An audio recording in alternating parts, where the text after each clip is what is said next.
La marcha sobre Versalles fue uno de los primeros y más significativos acontecimientos de la Revolución Francesa. Su punto central fue el aumento del coste y la escasez del pan, una de las principales fuentes de alimentación de los plebeyos en Francia. La mañana del 5 de octubre de 1789, las mujeres, que normalmente iban a los mercados a comprar pan para alimentar a sus familias, comenzaron a rebelarse en un mercado de París.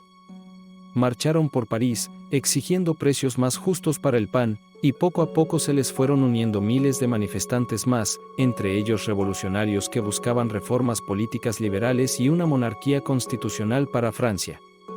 El final del antiguo régimen fue un momento de alivio, pero para las clases bajas, el miedo al hambre se convirtió en una fuente constante de ansiedad. Además, se extendieron las acusaciones de que se estaba privando intencionadamente a los pobres de alimentos, sobre todo cereales, en beneficio de los ricos. Esta marcha no era la primera vez que la gente salía a la calle por la comida. En los disturbios del rebelión de abril de 1789, los obreros de las fábricas se amotinaron por la propuesta de bajar los salarios y también por el temor a la escasez de alimentos. De nuevo en el verano de 1789, los rumores de un plan para dañar las cosechas de trigo y matar de hambre a la población desencadenaron el llamado Gran Miedo, que provocó disturbios rurales entre los campesinos. A pesar de su mitología posrevolucionaria, la marcha sobre Versalles no fue imprevista. Los oradores revolucionarios discutieron ampliamente la idea de una marcha sobre Versalles en el Palacio Real. Sin embargo, la gota que colmó el vaso y desencadenó la marcha fue un banquete real celebrado el 1 de octubre en Versalles, considerado insensible en una época de austeridad. Periódicos como El Amigo del Pueblo, un periódico radical escrito durante la Revolución Francesa, informaron sobre los fastuosos excesos del banquete y llegaron a exagerarlos. El banquete real se convirtió en una fuente de indignación pública. La marcha comenzó en los mercados de lo que antes se conocía como Faubourg Saint-Antoine, la zona este de París. Las mujeres consiguieron que una iglesia cercana tocara sus campanas, lo que hizo que más gente se uniera a la marcha. Su número aumentó y la multitud empezó a marchar con feroz pasión. Cuando las campanas sonaron desde las torres de las iglesias de varios distritos, se unieron más mujeres de los mercados locales, muchas de ellas portando cuchillas de cocina y otras armas caseras. Los manifestantes tomaron primero el ayuntamiento de París y exigieron pan y armas. Se unieron miles de personas más, entre ellas el destacado revolucionario Stanislas Marie Maillard, conocido por su papel en el asalto a la Bastilla. Asumió un papel de liderazgo no oficial e impidió algunos de los aspectos potencialmente más violentos de la marcha, como el incendio del ayuntamiento. Mientras dirigía a la muchedumbre fuera de la ciudad bajo una lluvia torrencial, Maillard nombró a varias mujeres líderes de grupo y se dirigieron al Palacio de Versalles. Al principio, la marcha parecía tener como objetivo el pan y tener suficiente para comer. Los alborotadores ya habían tenido acceso a las vastas reservas del ayuntamiento, pero seguían descontentos, querían algo más que una cena, querían garantías de que el pan volvería a ser abundante y accesible. Las mujeres esperaban que esta marcha llamara la atención del rey sobre su descontento y tomara medidas para realizar los cambios necesarios. Muchas querían que el rey abandonara Versalles y regresara a París, donde estaría alejado de lo que consideraban las influencias destructivas de la aristocracia. Algunas tenían intenciones más agresivas, deseando vengarse del ejército del rey y de su esposa, María Antonieta, a la que detestaban. Pero, ¿por qué se detestaba a María Antonieta? La reina se convirtió en una figura tristemente célebre de la Revolución Francesa, famosa por su frase, que coman pastel, muy difundida pero de dudosa exactitud, en respuesta a la escasez de pan. En general, la gente despreciaba a María Antonieta debido a su reputación y a los rumores que corrían sobre ella, derrochadora descuidada de los fondos públicos, manipuladora, libertina y conspiradora contrarrevolucionaria. María Antonieta era también una reina nacida en el extranjero, lo cual no era inusual. Sin embargo, procedía de la dinastía austríaca de los Habsburgo, tradicionalmente enemigos de Francia. Por ello, mucha gente desconfiaba de ella, creyendo que había engañado al rey para que se casara con ella y así suministrar a los austríacos planes militares y dinero del tesoro. Puede que la desconfianza inicial alimentara los rumores, pero también podemos situarla en el contexto de una larga historia de ataques misóginos que sufrieron las mujeres poderosas en Francia. Reinas francesas anteriores, como Catalina de Médicis e Isabela de Baviera, fueron objeto de acusaciones infundadas de libertinaje y maldad. Cuando la muchedumbre llegó a Versalles, el segundo grupo de personas reunidas de la región circundante le dio la bienvenida. Los miembros de la asamblea se reunieron con los manifestantes y recibieron a Maillard en su salón, donde habló de la necesidad de pan.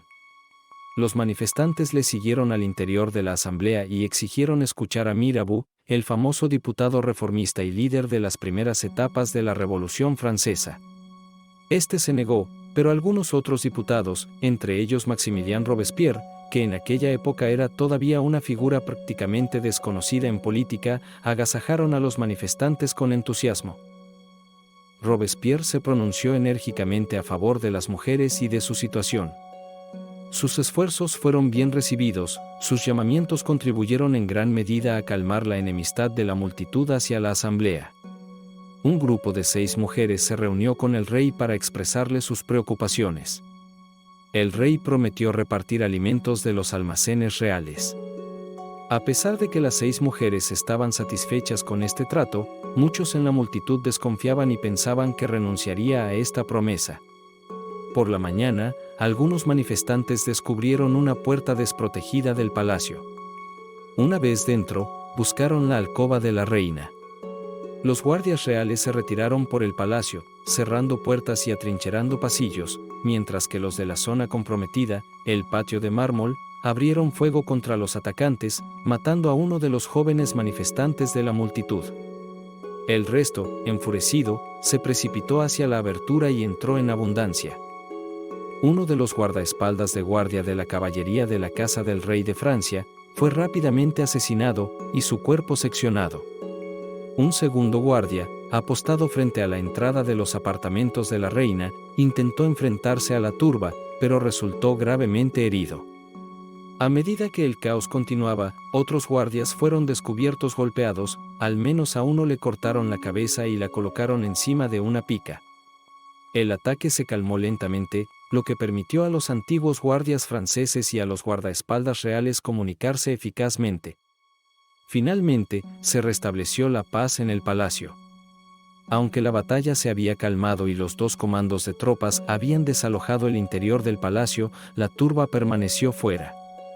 Tanto el regimiento de Flandes como otro regimiento regular allí presente, los dragones de Montmorency, no parecían dispuestos a intervenir contra el pueblo en ese momento.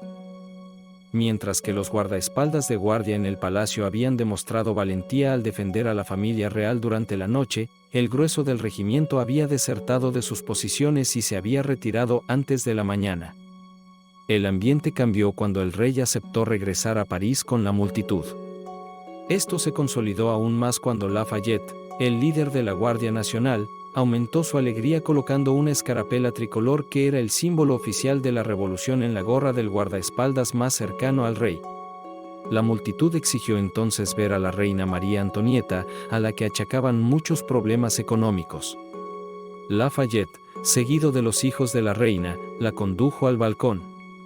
El público coreó que se llevaran a los niños, y pareció que se preparaba el escenario para un regicidio que se refiere a la acción de matar a un rey o una reina. Sin embargo, la multitud empezó a apreciar la valentía de la reina cuando se puso de pie con las manos sobre el pecho, y Lafayette aplacó la furia de la multitud cuando se arrodilló y le besó la mano con un ritmo y una gracia dramáticos. Los manifestantes respondieron con una silenciosa reverencia, y algunos incluso aplaudieron. La familia real y un suplemento de 100 diputados fueron conducidos de vuelta a la capital la tarde del 6 de octubre de 1789, esta vez con los guardias nacionales armados al frente. Excepto 56 representantes pro monarquía, el resto de la Asamblea Nacional Constituyente siguió al rey a sus nuevos alojamientos en París en el plazo de 2 semanas. Como consecuencia de la marcha, el bando monárquico perdió una importante representación en la Asamblea, ya que la mayoría de estos diputados se retiraron de la arena política. Por otra parte, la defensa de la marcha por parte de Robespierre aumentó significativamente su reputación popular. Lafayette perdió popularidad a pesar de sus elogios iniciales, y los dirigentes radicales le persiguieron hasta el exilio a medida que avanzaba la revolución. La imagen de Maillard como héroe local se consolidó a su regreso a París.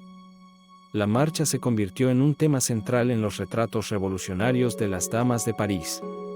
Las Madres de la Nación, como se las conocía, fueron recibidas con gran aclamación a su regreso, y los siguientes gobiernos parisinos celebrarían y solicitarían sus servicios durante años.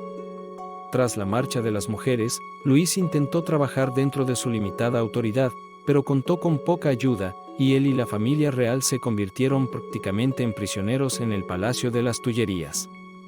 ¿Qué parte de este hecho histórico te impactó más?